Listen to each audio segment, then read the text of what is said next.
बुलंद हाथ है हैदर के लाल का।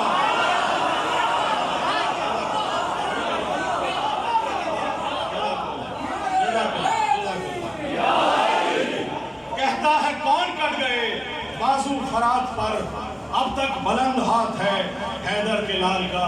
कल एक शेर मैंने पढ़ा था तो मुझे कहा गया कि आप दोबारा पढ़े, मैं आपको नजर कर रहा हूँ कि कुछ मुनाफिक ऐसे होते हैं जो सामने आ जाते हैं, कुछ मुनाफिक वो है कि बड़ा जो छुप जाते हैं।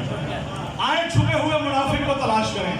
आप और हम सब मिलके क्यों छुपे हो मुनाफिकों की तरह, क्यों छुपे हो मुनाफिकों की तरह, तुम मुनाफिक मजीद हो जाओ। क्यों छुपे हो मुनाफिकों की तरह, तुम मुनाफिक मजीद हो जाओ। हम हुसैनी है खुल के कहते हैं, हम हुसैनी है खुल के कहते हैं, तुम भी खुलकर यजीद हो जाओ।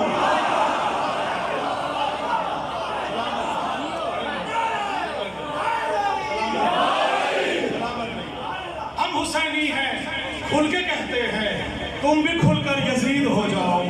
और देखिएगा विलायत अली ऐसी चीज है जो हर एक इंसान के दिल में समा नहीं सकती, तो गलत रास्तों से गुजरती नहीं, गलत रास्तों से गुजरती नहीं, खराबात की सैर कर